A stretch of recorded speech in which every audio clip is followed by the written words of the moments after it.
Assalamualaikum. Hello students, how are you? Today we'll see lesson number 11 of compiler construction. But before starting today's lecture, let's have some review of previous lecture. A token is a pair consisting of a token name and an optional attribute value. तो token basically एक ऐसा pair है जिसमें दो चीजें हमारे पास होती हैं. First is name, token name and its attribute values.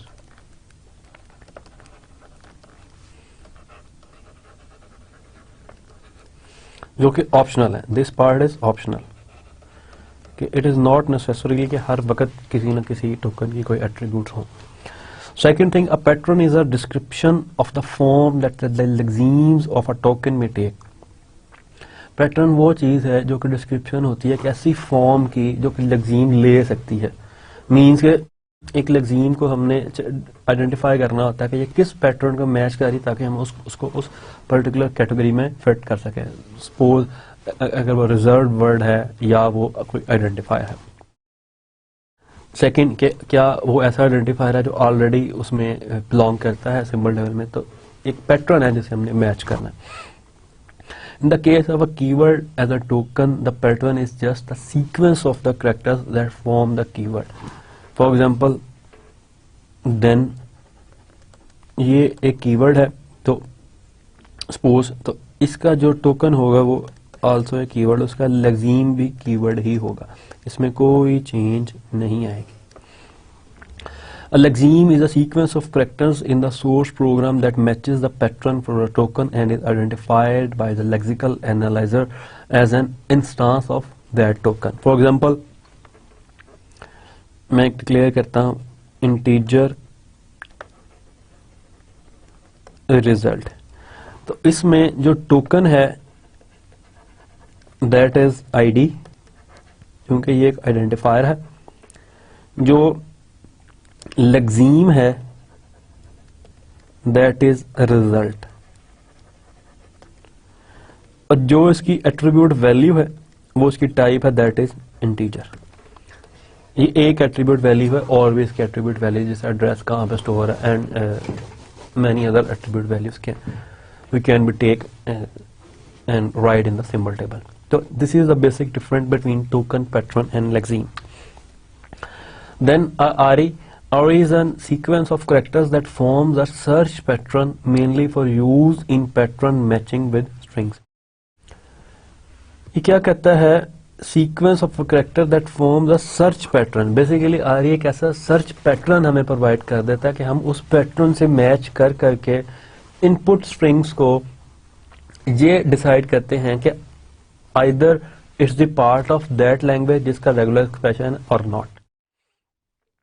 The idea is that the regular expressions of an alphabet consist of the alphabet and expression using union, concatenation, clean closure, but it takes some more things to include in it to complete its definition. लेकिन अभी तक हमारे लिए it's more than enough कि regular expression जो है वो एक alphabet की repetition है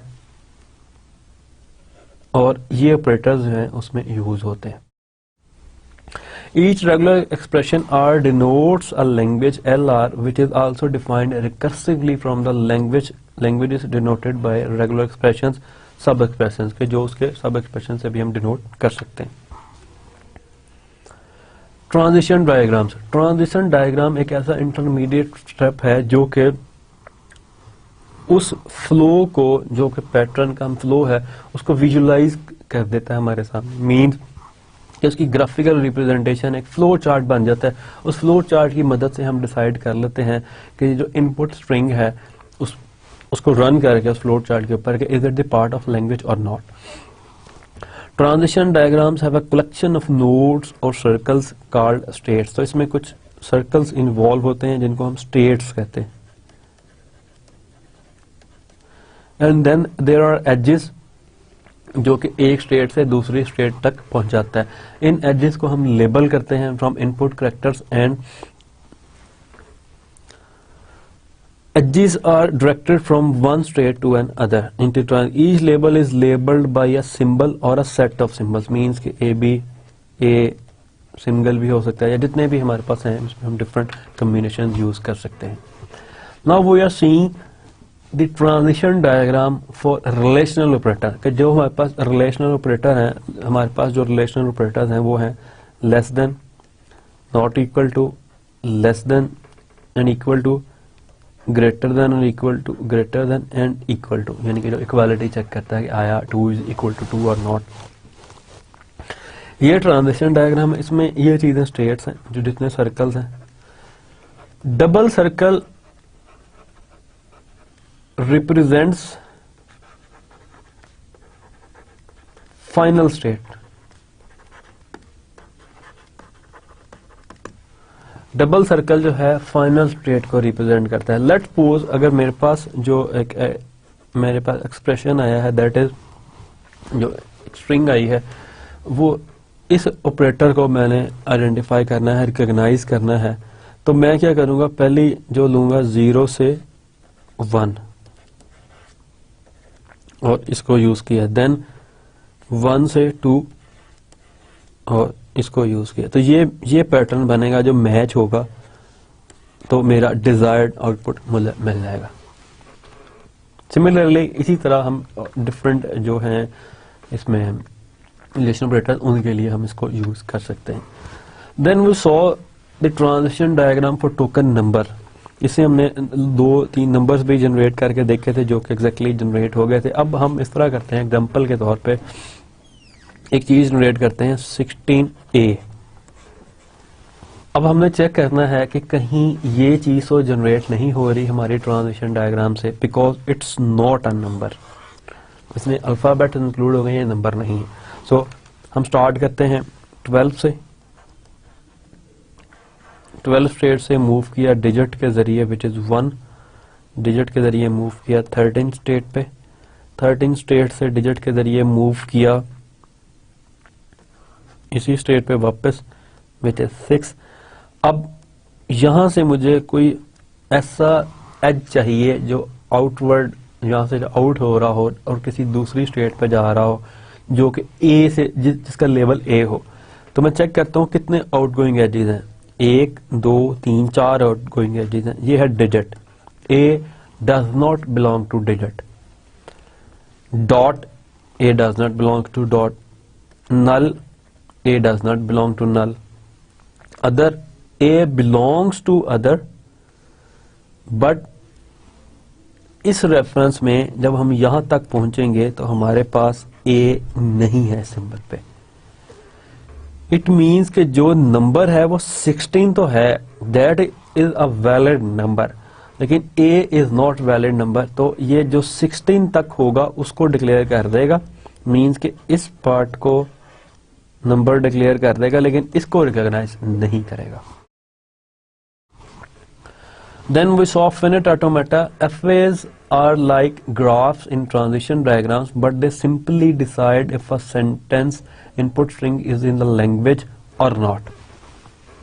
For example, कि जिस तरह हमने ट्रांजिशन डायग्राम देखी, इसमें हम इसके साथ कुछ ऑपरेशंस भी कंकैटिनेट कर देते हैं कि अगर फाइनल हो जाए तो रिटर्न कर दे relation operator less than equal to, and जिस तरह जो फाइनल होता है उसको रिटर्न करता है.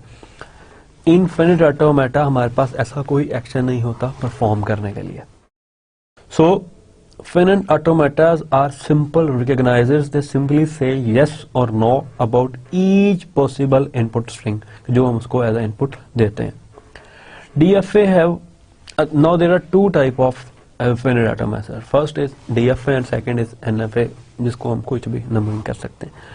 DFA have for each state, for each symbol of its input alphabet exactly 1 edge. यानी कि अगर मैं सपोज करूं कि मेरे पास 2 इनपुट अल्फाबेट्स हैं तो डीएफए में मेरे पास एग्जैक्टली 2 एजेस होंगे जो कि सेम स्टेट पे भी जा सकते हैं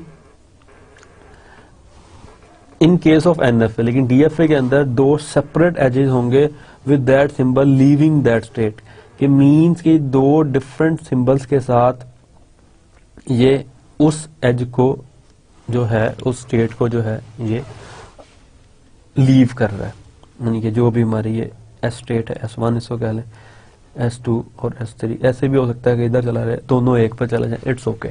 लेकिन मतलब इसका ये है कि ये दो इंडिपेंडेंट एजेस होंगे जो हर इनपुट अल्फाबेट के लिए होंगे from each state. So if you know the next symbol and the current state, the next state is determined, कि अगर हमें पता हो कि हमारा इनपुट सिंबल ए है और ये हमारी करंट स्टेट है, तो हमें पता होगा कि हमने इसके बाद S2 पे ही जाना है। ये नहीं हो सकता कि ए के S2 पे जा रहा हो और ए के S4 पे जा रहा हो, ये DFA में नहीं होता। NFA has no restrictions on the labels of their edges. A symbol can label several edges out of the same state and null the empty string is a possible label. Means last example को अगर हम देखें तो हमने दो as बनाए थे जो A और B थे। इसमें मेरे पास ये हो सकता है कि A के S1 पे जा रहा है, एक S2 पे जा रहा है एंड S0, और एक A जो है और वो S3 पे जा रहा हो। It can be possible in NFA। DFA में ये चीज पॉसिबल नहीं है, उसमें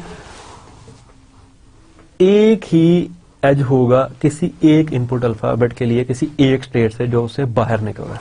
हाँ, ये हो सकता है कि जहां पे इनकमिंग हो रही है वहां पे दो एज आ रहे हो, तीन एज आ रहे हो किसी एक स्टेट से या डिफरेंट नंबर ऑफ स्टेट से। Means in DFA it is possible कि A भी इसी पे आ रहा हो और B भी इसी पे आ रहा हो, it's okay in DFA and NFA as well. इन दोनों ऑटोमेटास को बेसिकली हम रिकॉग्नाइजर्स के तौर पे ही यूज करते हैं फॉर सम लैंग्वेज।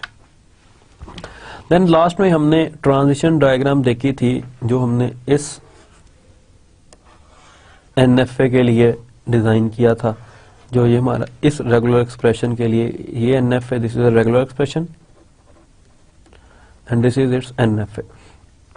और देन हमने इस NFA से ट्रांजिशन डायग्राम बनाई थी, ट्रांजिशन टेबल ड्रॉ किया था कि 0 से A पे 0 पे जा रहा है एंड 1 पे जा रहा है, so there are two states and similarly all entries हमने की थी। So now we start today's lesson. आज हम देखेंगे कि acceptance of input strings by automata, के ऑटोमेटा कैसे एक्सेप्ट करता है इनपुट स्ट्रिंग को।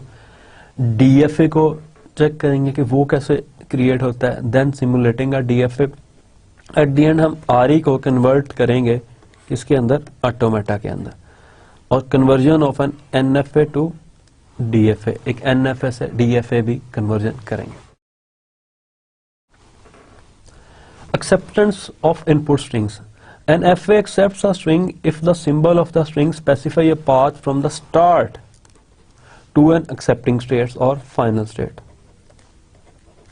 हम चूंकि फाइनल स्टेट की टर्मिनोलॉजी यूज कर रहे हैं, तो एक्सेप्ट उस वक्त करेगा एक स्ट्रिंग को जब वो स्टार्ट से स्टार्ट होके एक फाइनल स्टेट तक पहुंचे। इट मींस कि उसने उस स्ट्रिंग को एक्सेप्ट कर लिया।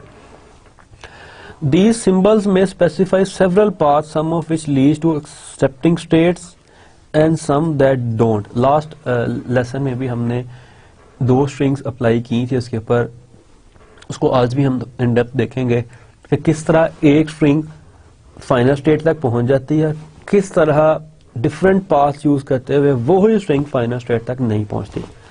सो in case of NFA one successful path is enough, कि अगर एक भी सक्सेसफुल पाथ मिलता है तो हमारा रिजल्ट ओके होगा। If an edge is labelled null then it can be taken for free, means के नल को हम कहीं पे भी यूज कर सकते हैं। इसी ट्रांजिशन डायग्राम को रिकंसिडर करें तो हम देखेंगे कि किस तरह इस इनपुट स्ट्रिंग को हम पहले एक पाथ देंगे, देन हम उसको दूसरा पाथ देंगे। ये ट्रांजिशन डायग्राम बेसिकली इस RE के लिए थी।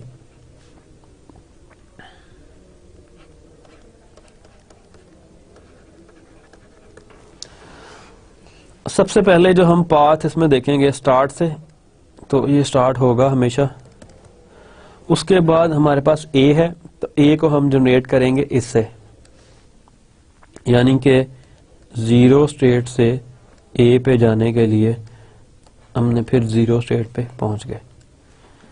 देन हमने सेकंड ए से हम 1 स्टेट पे चले गए। देन बी से हम 2 स्टेट पे चले गए, एंड देन बी से हम फाइनल स्टेट पे चले गए, विच इज थर्ड। तो एक तो ये इसकी जो ट्रेवर्सिंग है इस इनपुट स्ट्रिंग की, जो कि हमें फाइनल स्टेट तक लीड कर रही है। This is an acceptable string choosing this path. जब हमने इस पाथ को चूज किया तो हमारी स्ट्रिंग एक्सेप्टेबल हो, जो कि एग्जैक्टली ये पाथ था जिसको अभी हमने बिल्ड किया, कि इसमें हमने 0 से, जब हमारे पास इनपुट ए आया ऑन स्टेट 0, हमने जो पाथ यूज किया वो लूपिंग था, दोबारा 0 स्टेट पे, देन हमने 1 पे, एंड देन 2 पे, and then at final state. तो ये पाथ एक्सेप्ट हो गया। इसी ट्रांजिशन डायग्राम के अंदर एक और पाथ है जो लीड कर रहा है। अब हम देखते हैं कि वो पाथ कौन सा है। Start is the same 0। अब हमने ए से दोबारा 0 पे गए। अब हमारे पास जो नेक्स्ट इनपुट है दैट इज ए। अब हमने ए से डिसाइड करना है कि किस पे जाना है, तो अगेन मैं इसी पाथ को चूज कर रहा हूं क्योंकि ये लूप में है, इसको मैं जितनी दफा चाहूं यूज कर सकता हूं। ए फिर 0। अब इसके बाद मेरे पास बी है, बी मेरे पास अगेन लूप में है इसके अंदर, तो मैं यहाँ पे अगेन बी यूज कर रहा हूं और इसी स्टेट पे वापस। देन मेरे पास इनपुट जो है इट इज अगेन बी।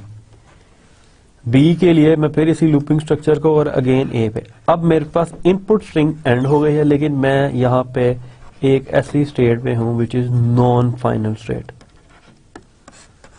तो इस पाथ को चूज करके, अगर मैं इस पाथ को चूज करूं तो ये मेरी स्ट्रिंग एक्सेप्टेबल नहीं है। तो this path leads to state 0 which is not accepting. NFA only accepts a string as long as some path labeled by that string leads from the start state to an accepting state or final state. ये चीज हमने पहले decide कर ली है कि NFA की acceptance को हम, NFA तभी उसको एक्सेप्ट करेगा जब वो स्टार्ट से स्टार्ट होके एक प्रॉपर पाथ फॉलो करके एंड तक नहीं पहुंच जाता या फाइनल स्टेट तक नहीं पहुंच जाता। So the existence of other paths leading to a non-accepting state is irrelevant. कि NFA के अंदर हम उसको consider नहीं करते। Now we will see DFA.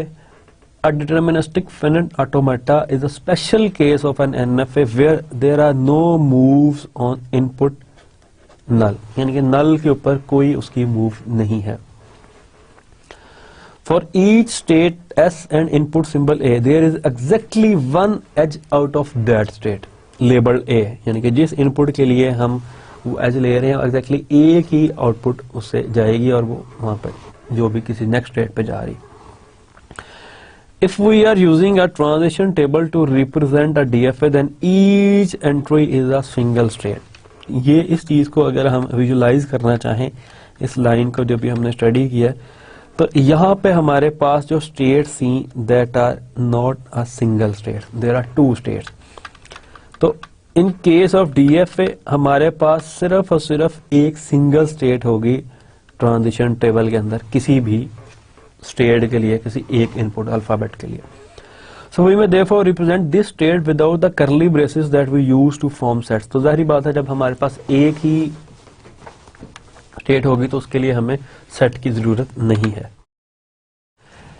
NFA is an abstract representation of an algorithm to recognize the strings of certain language, but the DFA is a simple concrete algorithm for recognizing strings. ये difference Bharat में है, ये privilege DFA को है उसके ऊपर। It is fortunate indeed that every RE and every NFA can be converted to DFA accepting the same language.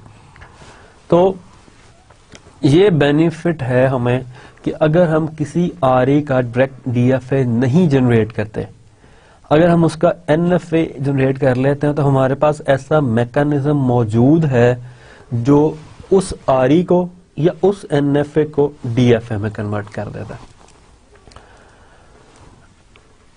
अब हम एक एल्गोरिदम देखेंगे जो क्या करता है, DFA के ऊपर अप्लाई होता है उसको कोई भी स्ट्रिंग जो है चेक करने के लिए। इनपुट स्ट्रिंग x, इसकी इनपुट क्या है, x एक स्ट्रिंग है terminated by an end of file, यानी कि EOF सिंबल से टर्मिनेट हुई है, जो कि आगे मेंशन है। DFA D, उसको एक DFA इनपुट देते हैं with state SO, accepting states हैं और ट्रांजिशन फंक्शन मूव है।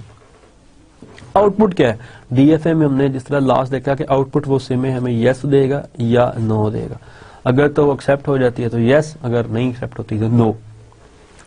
सो दिस इज द मेथड जो कि ये काम करता है।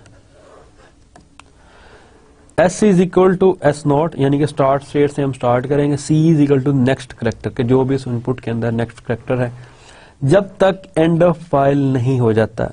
S is equal to move, हम उसको अगेन मूव के फंक्शन को कॉल करते हैं जो क्या करता है, मूव कर देता है स्टेट को उस प्रॉपर इनपुट करेक्टर के साथ, और C जो है वो नेक्स्ट करेक्टर के साथ हम मूव कर देते हैं जब अगर ये मूव उसको मिल जाती है तो। अगर एट द एंड जो S है, जो स्टेट है, वो फाइनल या जो हमारे पास फाइनल स्टेट्स है उस सेट से बिलोंग करती है तो हम यस रिटर्न कर देंगे, अदरवाइज हम नो रिटर्न कर देंगे। इसकी प्रैक्टिकल डेमोन्स्ट्रेशन हम देखते हैं कि किस तरह ये फंक्शन काम करता है। The function move SE give, ये फंक्शन जो है ये क्या करता है, gives the state to which there is an edge from state S on input C, यानी कि उस पर्टिकुलर इनपुट करेक्टर के लिए वो स्टेट का अगर कोई एज है तो ये फंक्शन उसको वहां पे मूव कर देता है नेक्स्ट स्टेट पे। नेक्स्ट करेक्टर क्या करता है, सिंपली जो इनपुट हमारे पास है उसके नेक्स्ट करेक्टर को पॉइंट करने लग जाता है। सो जो ऑलरेडी एग्जांपल हम देख रहे हैं ये उसी का ट्रांजिशन डायग्राम है। Transition graph of a DFA accepting the language same as that accepted the NFA। अब ये लैंग्वेज, ये DFA जो है फिनिट ऑटोमेटा जो है, जिसको हम इन शॉर्ट FA भी कहते हैं, उस NFA की एक फॉर्म है जिसके अंदर हमने इसको हम कन्वर्ट करना देखेंगे कि NFA से हमने कैसे DFA करना, लेकिन दिस इज अ DFA। अब DFA की दो खूबियां थी या दो प्रॉपर्टीज थी। फर्स्ट कि उसके एजेस यूनिक होंगे और हर स्टेट से जितने इनपुट अल्फाबेट्स हैं उतने एजेस आउट हो रहे होंगे और कोई नल ट्रांजिशन नहीं होगी। सो पहले हम इन प्रॉपर्टीज को इसके ऊपर चेक करते हैं कि आया ये दोनों प्रॉपर्टी कहीं वायलेट तो नहीं हो रही। अगर हो रही है तो then it is not a DFA। This is our start state और हमारे पास इनपुट अल्फाबेट्स जो हैं इस एग्जांपल में वो दो हैं, दैट इज। तो इससे अब हमने दो एज चेक करने हैं जो आउट हो रहे हों for each of the alphabet. A के लिए एक आउट हो रहा है और एक बी के लिए आउट हो रहा है। अब हम नेक्स्ट स्टेट पे आ रहे हैं। इससे हमने दो चेक करने हैं जो दोनों इनपुट अल्फाबेट्स के लिए एजेस आउट हो रहे हैं। ये ए के लिए आउट हो रहा है और ये बी के लिए आउट हो रहा है। तो it's this state is okay, this state is okay. Then third state, इसके लिए भी एक ए के लिए आउट हो रहा है और एक बी के लिए आउट हो रहा है। So this state is also okay. And final state पे भी यही रूल, एक ए के लिए हो रहा है एंड दूसरा बी के लिए। So this state is also okay. और दूसरा, इस पूरे DFA में कोई नल ट्रांजिशन नहीं है। सो this is an true DFA, जो कि हर लिहाज से करेक्ट DFA है, कोई इसमें एरर नहीं है। RE to automata. The regular expression is the notion of choice for describing lexical analyzers and other pattern processing software. तो ये बेसिकली एक चॉइस है, रेगुलर एक्सप्रेशन जो है किसी भी पैटर्न प्रोसेसिंग सॉफ्टवेयर के लिए हम इसको यूज कर लें। Implementation of that software requires the simulation of a DFA और perhaps simulation of an NFA. NFA often has a choice of move on an input symbol or on null, or even a choice of making a transaction null on or on a real input symbol. तो ये सारी options जो है NFA enjoy कर सकता है, DFA इसको enjoy नहीं कर सकता। So its simulation is less straight forward than for a DFA। तो ये हमारे लिए इम्पोर्टेंट है कि हम NFA को पहले DFA में कन्वर्ट कर लें ताकि हमें कोई प्रॉब्लम ना हो उसकी पैटर्न प्रोसेसिंग के दौरान, और बार बार हमें पैटर्न को प्रोसेस ना करना पड़े। Conversion of NFA to DFA। अब हम NFA की जो हमने स्टार्ट में बात की, इसकी कन्वर्जन देखेंगे DFA के अंदर। The general idea behind the subset construction of is that each state of the constructed DFA corresponds to a set of NFA states। तो बेसिकली NFA की जितनी टोटल स्टेट्स हैं उनका जो सेट बनाएंगे वो किसी एक स्टेट को DFA को वो उसके साथ लिंक हो रहा होगा या उसको correspond कर रहा होगा। Procedure is very simple। Input an NFA और आउटपुट एक DFA accepting the same language as NFA। यानी कि एक NFA हमने N लिया, DFA D जनरेट होगा जो कि सेम लैंग्वेज को एक्सेप्ट करेगा जो N का है, क्योंकि हम सिंपल कन्वर्जन कर रहे हैं, लैंग्वेज को चेंज नहीं कर रहे। So we construct a transition table DTran for D। हम DTran के लिए एक बेसिकली ट्रांजिशन टेबल बनाएंगे, जिस टेबल को देख के फिर हम DFA बनाएंगे, और वो जो टेबल बनाएंगे वो हम बनाएंगे from NFA। Each state of D is a set of NFA states and construct DTran, so D will simulate in parallel all possible moves N can make on a given input string। तो इस चीज को हम थोड़ा elaborate करते हैं example की मदद से कि क्या चीज होगी, लेकिन इससे पहले थोड़ी सी डेफिनेशन देख लें।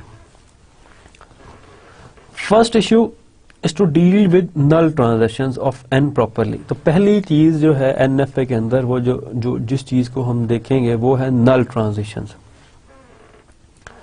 Definition of several functions that describe basic computations on the states of N that are needed in the algorithm are described below। इसमें जो ऑपरेशंस हम परफॉर्म करेंगे वो ये तीन ऑपरेशंस होंगे। पहला clean clear on state S, set of, ये स्टार्ट में set of NFA states reachable from NFA state S on null transaction alone. यानी कि स्टार्ट स्टेट जो होगी S हमारे पास बेसिकली स्टार्ट स्टेट है। स्टार्ट स्टेट से हमने वो तमाम स्टेट्स लेनी है जो कि नल ट्रांजिशन के जरिए उसको मिल रही। Then null closure of, clean closure of T। T क्या चीज है? Set of NFA states reachable from some NFA state S in set T। यानी कि उस T में जो NFA जितनी स्टेट्स हैं उन सब से ऑन नल ट्रांजिशंस अलोन, और यूनियन क्या है? जितने इनपुट अल्फाबेट कैरेक्टर्स जो उससे निकल रहे हैं इन T। देन मूव T है, यानी कि अगर कोई अल्फाबेट कैरेक्टर हमें मिलता है तो उसमें हम मूव का फंक्शन वही है जो हम ऑलरेडी चेक कर चुके हैं। S जो है वो सिंगल स्टेट स्टार्ट स्टेट है N की बेट। T is a set of states of N, कि T एक सेट है पूरा जो स्टेट्स को रिप्रेजेंट कर रहा होगा। इसको थोड़ा सा हम आगे एग्जांपल की मदद से क्लैरिफाई करने की कोशिश करते हैं कि एग्जैक्टली हो क्या रहा है। फर्स्ट स्टेप जो है is a basis before reading the first input symbol N can be in any of the states of null closure where S0 is the start state.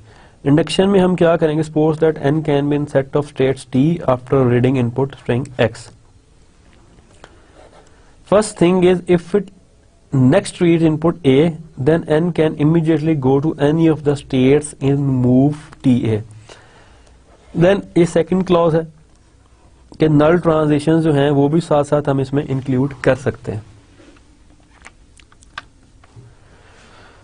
यहां से हम start करेंगे। Let us consider the following transition graph which is an NFA that accepts the string satisfying the regular expression। इस regular expression को ये satisfy करता है और जो अल्फाबेट्स हैं वो ये हैं। अब इस ग्राफ को, इस NFA को हमने कन्वर्ट करना स्टार्ट करना है। The start state of D is a set of N states that can result when N processes the empty string null. सबसे पहले हमने जो हमारे एल्गोरिदम के अंदर जो पहला स्टेप था कि हमने नल क्लोजर के लिए जो बेसिक परफॉर्म जो क्लीन क्लोजर लेना है वो नल के लिए लेना।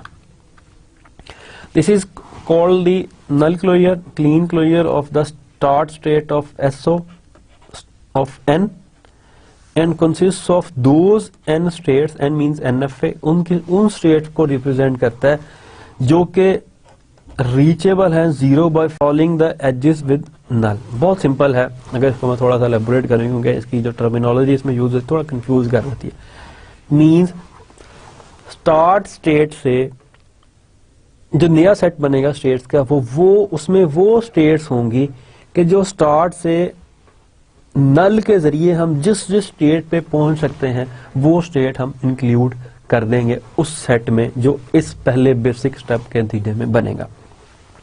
उस चीज को हम कहेंगे calculation of clean closure of zero. Zero is the representation of state, start state. इस सेट को हम आसानी के लिए D0 भी कहेंगे क्योंकि जो DF है उसकी पहली स्टेट बन जाएगी। अब हम यहां पे स्टार्ट करेंगे कैलकुलेशन ऑफ D0 मींस के क्लीन क्लोजर ऑफ S0। अब हमने देखना है यहां पे मैं उन सेट के D0 क्योंकि इसका मैंने नाम रख लिया इस सेट का। अब यहां पे मैं उन स्टेट्स के नाम लिखूंगा जो के नल लेबल से रीचेबल है, यानी कि नल के साथ वहां पे मैं पहुंच सकता हूं। तो सबसे पहले 0 से नल के साथ मैं पहुंच सकता हूं 1 पे, तो मैं यहां पे 1 लिख दूंगा। देन 1 से मैं आगे नल के जरिए पहुंच सकता हूं 2 पे, तो मैं 2 लिख दूंगा। 2 से आगे नहीं मैं जा सकता, वो A है, इट इज नॉट नल। तो बस दोबारा 0 से नल 1 पे, 1 से 2 से आगे नहीं जा सकता, तो मैं यहां पे रुक जाऊंगा। देन 0 से 1, लेकिन 1 से मैं आगे 3 पे जा सकता हूं, तो मैं आगे नल के जरिए 4 पे जा सकता हूं, तो मैं 4 स्टेट को इसमें इंक्लूड कर दूंगा। इसके अलावा मेरे पास एक डायरेक्ट ट्रांजिशन है 0 से 7 के लिए, तो मैं 7 को भी इंक्लूड कर दूंगा क्योंकि मैं 7 से भी उसके पास जा सकता हूं, नल से 7 पे जा सकता हूं। तो this is my first state of DFA जो कि इन 4 स्टेट्स पे मुश्तमिल है, जो हमारे पास आई हैं उसके नल क्लोजर से, जो उसके नल के जरिए हमने उसको लिया। So the start state of D is the set of n states that can result when n processing the empty string null. This is called the clean closure of the state of S0 of n and consists of those n states that can be reached from S node by following edges labeled with null. तो मैंने ये चीज calculate की तो मेरे पास 0 1 2 4 7 आया। 0 से चूंकि नल के जरिए मैं जा सकता हूं तो ये खुद से भी इसमें इंक्लूड होगा क्योंकि स्टार्ट स्टेट जो है वो उसमें अगर मैं यहाँ पे एक नल के जरिए जाना चाहूँ तो मैं ऑटोमेटिकली पहुंच सकता हूँ, इसमें लिखने की जरूरत नहीं। किसी भी स्टेट से उस स्टेट पे नल के जरिए हम जा सकते हैं। So 0 1 2 4 7 we call this state D0 and enter it in the transition table. तो ये हमारा ट्रांजिशन टेबल है।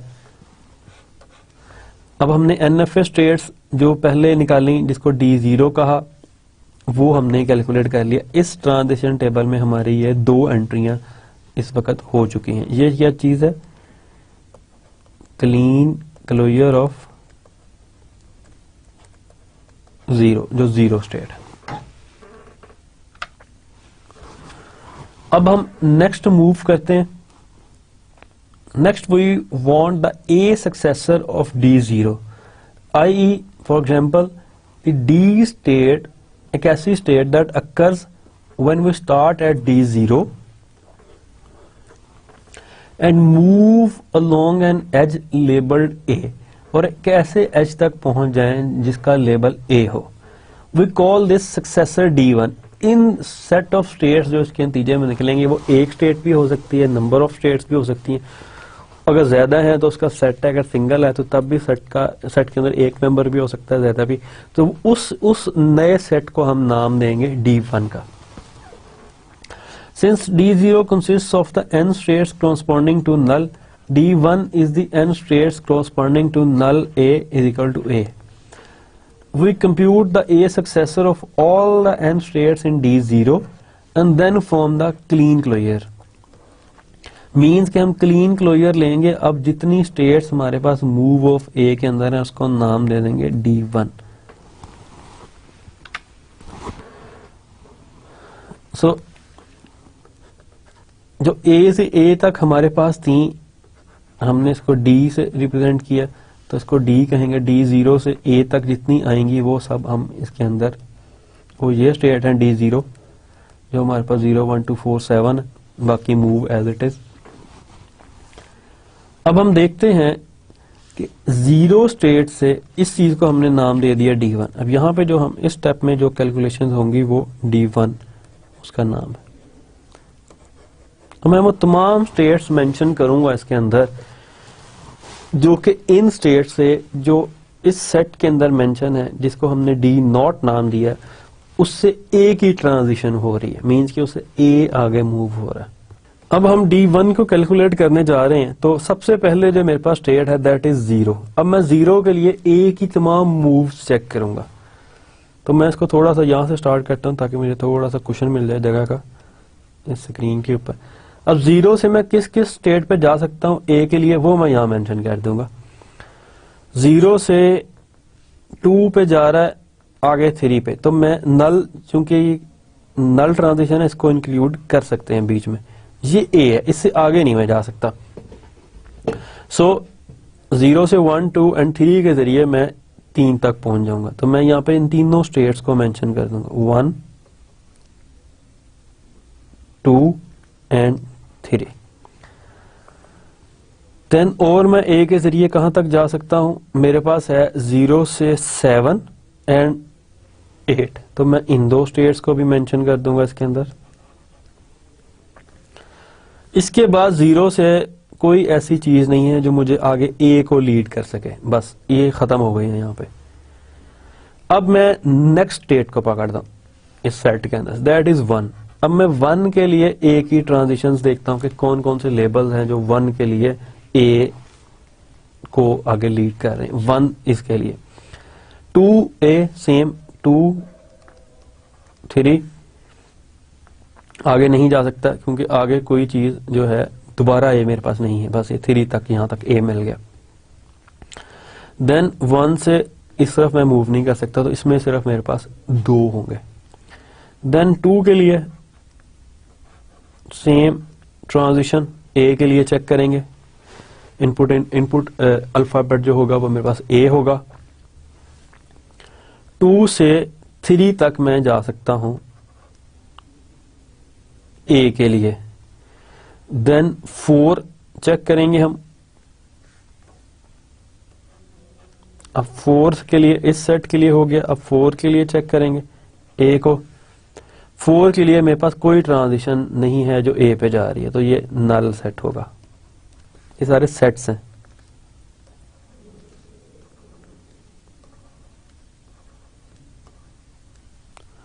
अब ये भी हो गया, ये भी हो गया, ये भी हो गया 4 and now the last is 7। अब 7 के लिए मैं किस किस को इंक्लूड कर सकता हूं। 7 से मेरे पास सिर्फ एक है जो 8 पे जा रहा है। अब मेरे पास ये 1 2 3 4 एंड 5, अब ये सेट्स मेरे पास आ गए जो कि मैं अपने इस जो D0 थी उससे ए पे मैं इन तमाम सेट्स पे जा सकता हूं, यानी कि इन तमाम। अब अकॉर्डिंग टू आवर एल्गोरिदम, अगर हम इस एल्गोरिदम को देखें तो ये जो नया हमारे पास सेट होगा वो यूनियन होगा किसका, उन तमाम सेट्स का जो हमने यहाँ पे कैलकुलेट किए हैं। तो मैं D1 में जो चीजें इंक्लूड करूंगा वो इन तमाम सेट्स का यूनियन होगा, मींस इसका यूनियन ये सारा। अब मैं इसको स्टार्ट करता हूं और सेट में कोई चीज रिपीट नहीं होती। 1 2 3 7 8। अब मैं सेकंड 2 3 ऑलरेडी मौजूद है, 3 ऑलरेडी मौजूद है, 8 ऑलरेडी मौजूद है, तो ये सेट मेरा कंप्लीट हो जाता है यहाँ पे 1 2 3 7 8 कि मैं इन सेट्स पे इसके अंदर जा सकता हूं। इसमें एक चीज और है कि मैं इस 4 पे भी मूव कर सकता हूं 0 से यहां तक, इससे आगे नहीं जा सकता क्योंकि आगे मेरे पास B है, मुझे इनपुट लेबल चाहिए क्या A, तो इस 4 को भी हम 0 के अंदर इंक्लूड कर देंगे। इसी तरह 1 के लिए भी 4 इंक्लूडेड होगा एंड बस, और किसी के लिए 4 को इंक्लूड नहीं करें क्योंकि बाकी 2 से आगे 4 तक नहीं पहुंच सकते नल के जरिए भी, और बाकी हम इंक्लूड नहीं करेंगे। जो ए से पहले वाले नल है उसको हम कर देंगे। तो इसके अंदर एक एक्स्ट्रा सिंबल हमारे पास होगा 4, जिसको मैंने अभी आपको एलेबोरेट किया कि वो क्यों होगा। इस वजह से कि वो नल के जरिए हम वहां तक पहुंच सकते हैं, लेकिन चूंकि हम इस ट्रांजिशन को किसी के लिए कर रहे हैं ए इनपुट अल्फाबेट के लिए, तो ए से पहले जितना नल होगा उसको हम इंक्लूड कर लेंगे, बाद वाले को नहीं करेंगे।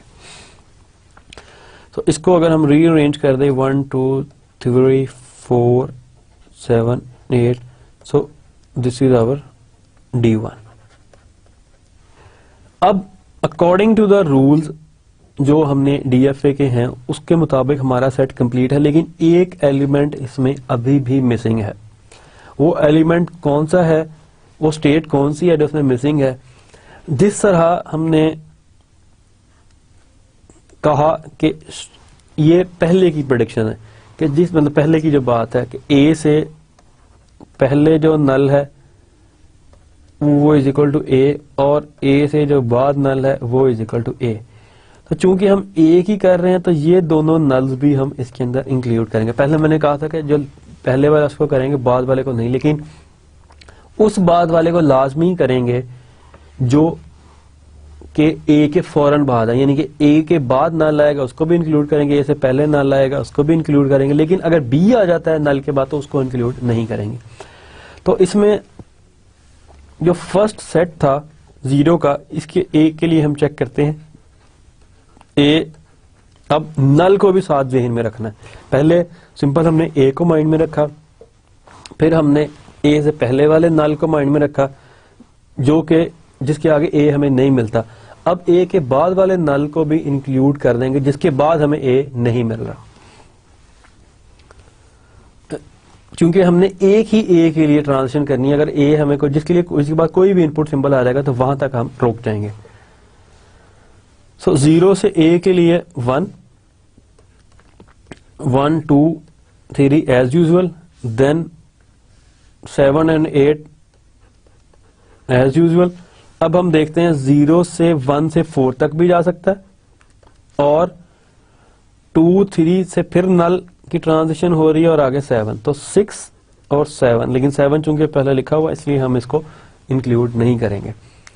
तो अब जो चीज है वो सिर्फ ए के लिए नहीं रही, अब वो हो गई है null A and A null as well, कि ए से पहले कोई नल आ रहा है उसके लिए भी, ए से बाद कोई नल आ रहा है उसके लिए भी। लेकिन जिस तरह हमने अभी बात की कि ये सब इक्विवेलेंट हैं ए के, तो हम जो हमारी लेबल है वो ए ही रहेगा DFA के लिए। तो अब इसमें हम एक चीज और ऐड कर देते हैं 6। Now our D1 is final. 1 2 3 4 6 7 8, ये मैंने सिंपल उसको रीअरेंज करके लिखा है, otherwise this step is final. तो सबसे पहले हमने क्या किया ये कैलकुलेशन करने के लिए कि एक सिंपल ए को देखा, उसमें हमने नल को इग्नोर कर दिया। 2 हमने 1 2 3 लिखा जो नल थे, लेकिन वो चूंकि एंड ए तक हो रहा था इस वजह से मैंने इसको इंक्लूड कर दिया, तो वो पाथ कंप्लीट हो रहा था। फिर हमने उससे पहले वाले नल इंक्लूड करके कहा कि बस, देन उस तक वो कंप्लीट हो गया। अब हमने बाद वाले भी इंक्लूड कर लिए, तो जितने नल होंगे वो सब इंक्लूडिंग ए। तो ये एक फाइनल सेट जो हमारा बन गया वो ये होगा। So next we want the, अब ये सारा प्रोसेस हमने कंप्लीट कर लिया है, तो जो हमारे पास clean closure of move of A आया एंड जिसको हमने D1 नाम रखा, वो ये चीज है 1 2 3 4 6 7 8, और जो हमने कैलकुलेट किए थे that is exactly same. Next step पे हम क्या करेंगे, और इस चीज को हमने ट्रांजिशन टेबल में अब एंटर कर दिया कि D1 0 1 से जो स्टेट ए पे मूव हो रही है वो D1 है, और चूंकि ये नई स्टेट थी इसको हमने DFA स्टेट दे दिया, उसको NFA स्टेट का यही नाम दे दिया जो कि एक्चुअली D1 ही है। अब हम यही प्रोसीजर जो है जो हमने यहां परफॉर्म किया वो अब हम सिंपली ए की जगह बी के लिए करेंगे। मीन्स कि यही सेम काम हम बी के लिए करके देखेंगे और इसमें हम पहली दफा ही सारे नल्स इंक्लूड कर लेंगे ताकि आपकी प्रैक्टिस भी हो जाए और आपको समझ भी आ जाए। पहले ए के लिए मैंने अलग-अलग करके बताए, बी के लिए मैं सब नल्स जो से पहले और बाद में उनको इकट्ठा ही इंक्लूड कर दूंगा। सो नाउ ट्रांजिशन टेबल जो हमारा बन चुका है वो ये है कि इसमें दो एनएफए की स्टेट्स, दो नई स्टेट्स बन चुकी हैं, D0 D1, और D0 से A के जरिए हम मूव कर सकते हैं D1 पे। अब हमने जो नेक्स्ट कैलकुलेशन करनी है वो D0 से देखनी है, जो मूव्स B के जरिए होंगी वो कहाँ पे लीड करेंगी। ऑब्वियसली इसका हम नाम D2 देंगे, लेकिन चूंकि अभी हमारे पास D2 सेट नहीं है उसको हम यहाँ फिल करेंगे। ये चीज अभी हमने कैलकुलेट करनी है कि उसके अंदर कौन कौन सी स्टेट्स इन्वॉल्व होंगी एनएफए की, जिसको हम एक नाम देंगे DFA की स्टेट का। So next we compute the B successor of D0 state the same way and call it D2। तो यही चीज सेम हम D2 यहाँ पे इसको करेंगे और उसको इन्हीं स्टेट्स के लिए उसको कॉल करेंगे। अब इसके अंदर मैं वो दोनों चीजें नल स्टार्ट वाला और एंड वाला पहले ही इंक्लूड कर दूंगा। सो इसका नाम D2 रखती है और इसकी जो फाइनल स्टेट्स होंगी उसको मैं यहाँ पे लिखूंगा। स्टार्ट उसी तरह करेंगे, 0 से B के लिए मेरे पास कौन कौन सी चीजें हैं, कौन कौन सी स्टेट्स आती हैं जो मूव होती हैं। सो 0 से 1, सिमिलरली 0 से 0 इटसेल्फ, क्योंकि नल पहले हमने इंक्लूड कर लिया। देन 0 से 1 एंड देन इसको भी हम फिलहाल 0 से नल के जरिए 1 एंड देन 1 के जरिए 2 और आगे नल। तो हमारे पास A नहीं आएगा इसके अंदर क्योंकि हम B की तलाश में, तो 2 को हम इंक्लूड कर देंगे लेकिन आगे हम यहां से नहीं जा सकते। देन 1 से 4 एंड 4 से 5, 5 से आगे नल के जरिए 6 और 6 से नल के जरिए 7 तक। आगे A है तो हम यहां पर रुक जाएंगे। ये दो ट्रांजिशन कंप्लीट हो गई और 0 से हम 7 चूंकि ऑलरेडी इंक्लूड कर चुके हैं, आगे A है तो हम ये हमारा 0 की कैलकुलेशन कंप्लीट। देन 1 के लिए फर्स्ट स्टेट के लिए B की ट्रांजिशन सिमिलर 2, बस यहां तक इस डायरेक्शन में यही। दूसरी जो आउटपुट जा रही है 1 के लिए हम सिंपल 4 जो इस तरफ नल को जा रही है और आगे चूंकि B हमें अवेलेबल है तो 5 6 तक हम अगेन जा सकते हैं और 7 तक। देन 2 के लिए अगेन 2 से हम आगे कहीं मूव नहीं कर सकते तो 2 का सेट इसमें एम्प्टी होगा B के लिए। 4 then next input symbol is 4 and last is 7। 4 से हम B के जरिए 5 तक, देन नल इंक्लूड कर देंगे साथ ही कि नल से कहां जा रही है और यहां से नल से एक मूव होके 1 पे भी जा रही है तो इसमें 1 भी इंक्लूड होगा और 1 से आगे 2 एंड 3 तो ये 2 और 3 भी इंक्लूड होंगे। 5 क्योंकि ऑलरेडी है सेट में हम उसको रेपिटेशन नहीं करेंगे, लेकिन 5 पे भी ये जा सकता है 4 के जरिए। तो ये यहाँ पे कंप्लीट हो जाता है। 6 से 7 भी इसमें एक है तो हमने मिस कर दिया, 7 भी, और ये यहाँ पे कंप्लीट। देन 7 से हम कहीं पे भी नहीं जा सकते क्योंकि इससे आगे एम्प्टी है तो ये सेट एम्प्टी होगा। अब इनको हम यहाँ पे लिख लेते हैं D2 के अंदर 1 2 3 है, 1 2 3 4, मैं साथ ही तरतीब भी इसके बना रहा हूँ 5 6 एंड 7। तो ये हमारा एक नया सेट बना है जिसके अंदर 1 2 3 4 5 6 7 पूरे के पूरे आ गए हैं कि जो B के जरिए हम मूव कर सकते हैं। 3 इसमें इंक्लूडेड नहीं है, ये 3 मेरा ख्याल है हमने गलती से यहाँ पे लिख लिया। 1 2 3 तक नहीं जा सकते, ये 3 हम टाइप ऑफ मिस्टेक और गलती हुई है। 3 हम नहीं जा सकते, 7 हम जा सकते हैं क्योंकि 7 0 से डायरेक्ट जा रहा है। 7 0 में भी इंक्लूड होगा, 7 1 से 4 5 6 और 7 में भी इंक्लूड होगा। 1 से 3 से नहीं जा सकते, 1 से 2 से आगे नहीं जा सकते, तो 1 में जो होगा 1 से 2 4 5 6 7 4 5 6 7 this is take it is also correct.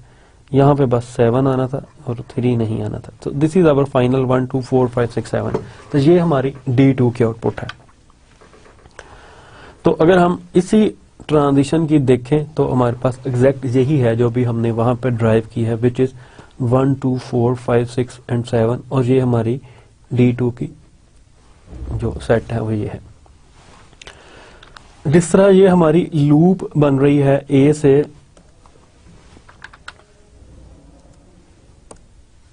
D1 से, अगर हम A की ट्रांजिशन चेक करें तो हमारी फिर दोबारा D1 पे आ रही है। वैसे तो प्रोसेस सेम है, लेकिन चूंकि ये लूप बन रही है तो इसलिए इसको हम डेमोन्स्ट्रेट कर लेते हैं।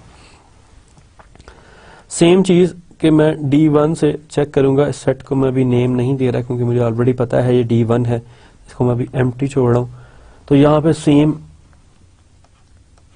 वही प्रोसीजर 1 के लिए A को मैं इंक्लूड कर रहा हूं, इसमें नल और A और अगेन नल सबको इकट्ठा लिख दूंगा।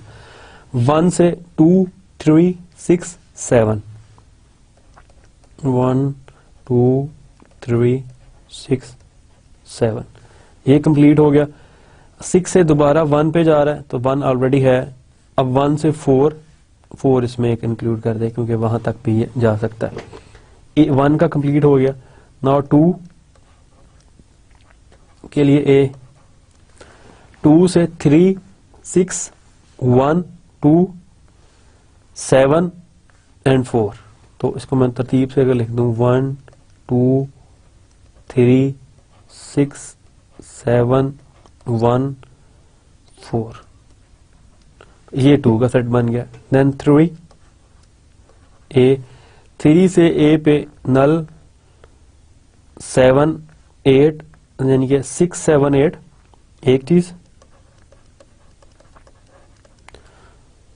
देन रेपिटेशन हो रही है 1 वापस जा रहा है उसके ऊपर नल के जरिए 1 2 4।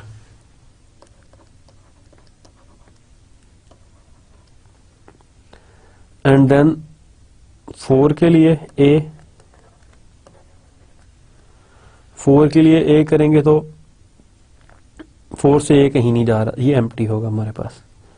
6 के लिए A, 6 से हमारे पास A की ट्रांजिशन जो है दैट इज 7 8 नल की जाए इसमें 7 8। देन ये वापस जा रही है 1 2 3 एंड अगेन 6, तो इसको भी हम इंक्लूड कर देंगे 3 6 और then 4 as well. And last 7 के लिए A, 7 के लिए A कैलकुलेट करेंगे तो सिंपल 8। अब इसको अगर हम कंबाइन करके लिखें तो हमारे पास क्या आएगा 1 2 3 4 है 4 6 7 एंड 8। इसके अलावा इन अल्फाबेट्स के अलावा अगर कोई और इसमें है सपोज 9 10 0 तो वो हम चेक कर लेते हैं किसी में नहीं है। तो ये हमारा फाइनल सेट है जो कि सिमिलर है इसके, विच इज D1। तो इस वजह से हम इसको लूप में लिख देंगे कि ये एग्जैक्टली A1 से अगर A पे जाए तो वापस उसी स्टेट पे आ जाते हैं DFA के अंदर। Similarly there are some other loops as well like, और इसमें कोई लूप नहीं है। तो इसको जब हम DFA के अंदर इस ट्रांजिशन टेबल को अब हम DFA के अंदर कन्वर्ट करेंगे तो कुछ इस तरह से इसका बनाएंगे। D स्टार्ट स्टेट हमेशा D0 होगी, D0 से D1, देन D2, 4 तक ये स्टेट्स हैं।